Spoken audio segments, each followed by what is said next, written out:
جريمة من أصعب الجرائم اللي ممكن تحصل، والمشكلة إنها حصلت قدام العالم كله بدون خوف أو تردد. يا ترى إيه الدافع ورا الجريمة دي؟ وإيه السبب اللي خلى القاتل إنه ينفذ جريمته قدام العالم كله؟ السلام عليكم ورحمة الله وبركاته. قصتنا النهاردة اسمها اللايف الأخير، بس قبل ما نبدأ تعالوا نصلي على سيدنا محمد عليه أفضل الصلاة والسلام.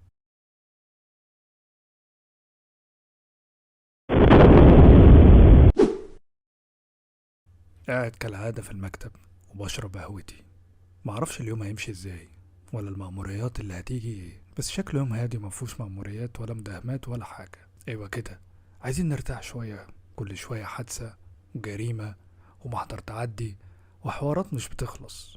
بس رغم كده ببقى مبسوط قوي اني بحاول اساعد الناس انها تاخد حقها بالقانون. مخلصتش كلامي ان الدنيا هادية وبيجيلي قضية هزت السوشيال ميديا كلها: مقتل التيك توكر رضوى عرابي، أشهر واحدة على التيك توك، بتقدم محتوى ميك اب وبتطلع لايف تهزر وتلعب. المشكلة مش إنها اتقتلت، المشكلة إنها اتقتلت وهي فاتحة لايف. الفيديو اللي قلب السوشيال ميديا كلها، لأنها اتقتلت قدام ألوفات من الناس وهي بتشوف اللايف، يعني جريمة على الهوا مباشرة. الناس كانوا فاكرين الموضوع مقلب، ولكن اتضح إنه ما كانش مقلب خالص. الساعة 9 يوميا بتفتح رضوى اللايف بتاعها وبتقعد مع متابعينها وتعمل ميك اب قدامهم، تقعد تهزر وتضحك معاهم. وزي كل مرة وكل يوم بتفتح فعلا لايف في نفس الميعاد وبتكلمهم عادي جدا. وعلى الساعة 9:30 بالظبط بيطلع شخص من الدولاب متخفي ولابس اسود في اسود ومش باين منه اي حاجة غير جسمه. بيطلع بكل هدوء كأنه طالع من كواليس المسرح ودوره في المسرحية جه، وإنه يكون القاتل، وبيطلع سكينة وبيقتل بيها رضوى وبيسيبها غرقانة في دمها، واللايف بيتقفل على كده. جريمة غريبة ومش فاهم ليه أصلا يقتلها قدام الناس دي كلها. ليه ما قتلهاش وهي لوحدها في البيت من غير ما تطلع لايف؟ ممكن ما كانش واخد باله انها طالعة لايف؟ أكيد لأ. واضح قوي انه كان مستنيها ومستني انها تطلع لايف مخصوص عشان يقتلها قدام الناس كلها. كله هيبان لما نعمل تحرياتنا ونفهم ملابسات القضية كويس ونعرف اذا كان القاتل ده كان غرضه السرقة ولا كان ليه غرض تاني. رحنا لمسرح الجريمة وابتدينا ندور على اي خيط يوصلنا لاي حاجة. طبعا فرغنا كل الكاميرات بتاعت العمارة عشان نقدر نعرف مين اللي دخل ومين اللي خرج. الغريب في الموضوع ان باب الشقة كان سليم، يعني اللي كان معاها ده حد يعرف رضوى وكان معاه نسخة من مفاتيح الشقة، أو ممكن مفاتيحها تكون اتسرقت وعمل نسخة عليها وقدر يدخل بكل سهولة. سألنا البواب عن معارف رضوى ومين اللي دايما بيروح لها. إجابته كانت عايمة، يعني قال أهلها وصحابها ومعارفها، يعني تقريبا الناس كلها كانت بتروح لرضوى بما إنها مشهورة يعني ومحبوبة. بس رغم ذلك رضوى كانت عايشة لوحدها عشان كانت بتحب الاستقلالية شوية، وأكيد واحدة زي رضوى بتحب الاستقلالية معنى كده صعب جدا إنها تعمل نسخة من مفتاح شقتها وتدي لأي حد، يعني عدد الناس اللي هيكون معاها مفتاح الشقة محدود. ابتدينا نفرغ الكاميرات ونعرف مين اللي دخل العمارة في الوقت ده. المشكلة كانت إن العمارة بيجيلها ناس كتيرة قوي، وده بسبب العيادات المفتوحة فيها. حاولنا نفلتر الناس كلها ونشوف مين اللي من معارف رضوى راحوا لها اليوم ده، وفعلا قدرنا نشوف 4 أشخاص دخلوا العمارة في اليوم ده وكانوا يعرفوا رضوى. رضوى نزلت الصبح الساعة 9 ورجعت العصر، ونزلت بعديها تاني ورجعت على الساعة 8. اتنين دخلوا العمارة بعد العصر وقت ما رضوى كانت موجودة فعلا ونزلوا مع رضوى، والشخص التالت دخل العمارة قبل ما رضوى تبقى موجودة أصلا بس نزل قبل ما رضوى ترجع برضه، والشخص الرابع راح لرضوى الساعة 8 ونزل قبل ما رضوى تفتح لايف أصلا. اللي هو مين اللي فضل معاها فوق؟ طيب اتقتلت من شبح ولا ايه؟ كان لازم نباشر تحياتنا مع الناس دي عشان دول يعتبر آخر ناس شافوا رضوى، رغم ان الشخص التالت ده ما شافهاش أصلا.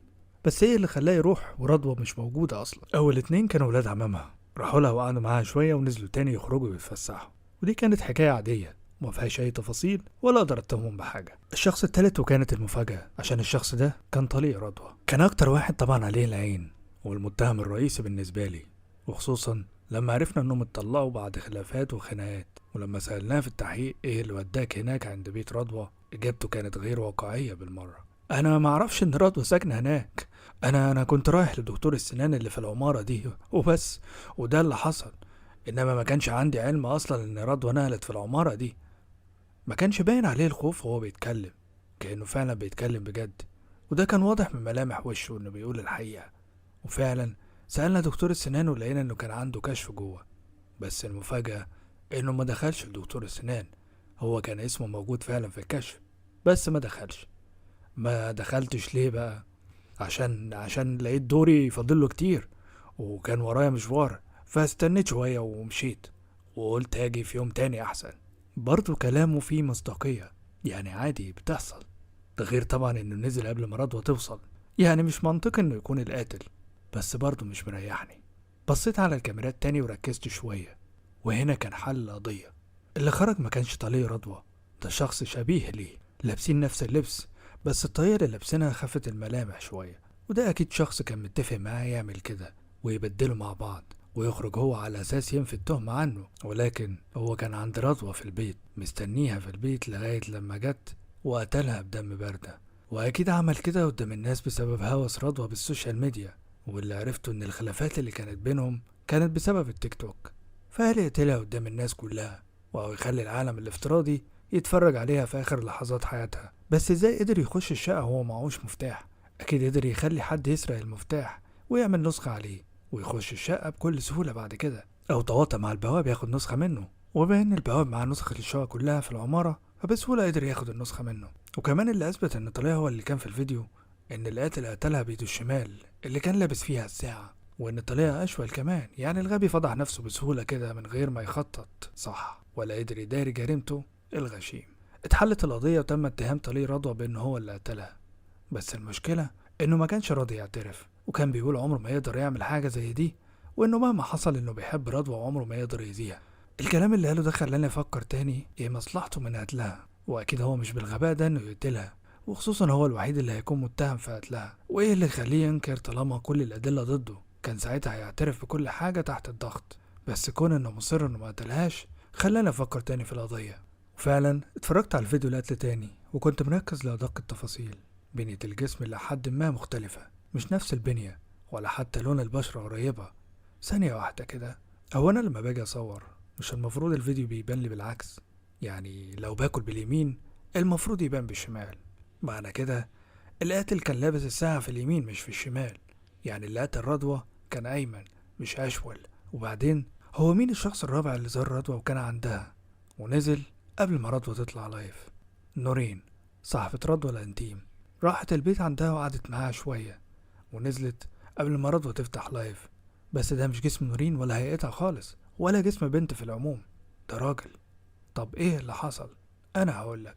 اللي حصل ان نورين استعانت بشخص تاني خالص. نورين بتزور رضوى كتير بما انها صاحبتها الانتيم، وبما انها معاها على طول، فكان عادي عند نورين يبقى معاها نسخة مفتاح شقة رضوى. نورين في الحقيقة ما كانتش بتحب رضوى، وكانت بتحسد وبتحقد عليها بسبب اللي هي فيها وقد ايه مشهورة عنها والناس كلها بتحبها، ونورين لأ. دافع الغيرة والحقد خلى نورين إنها تخلص منها، وخصوصا لما عرفنا إن نورين كانت بتحب شخص بس راح لرضوى وسابها هي. فقررت نورين تنتقم منها ويبقى انتقامها قدام العالم كله في فيديو لايف. اتفقت مع شخص إنه يدخل شقة رضوى ويستخبى في الشقة، ونورين عرفته كل حاجة بالظبط، امتى يطلع وامتى يقتلها ويستخبى فين بالظبط. عشان كده نورين راحت لرضوى قبل ما تتقتل عشان تتأكد إن كل حاجة مظبوطة وتمام.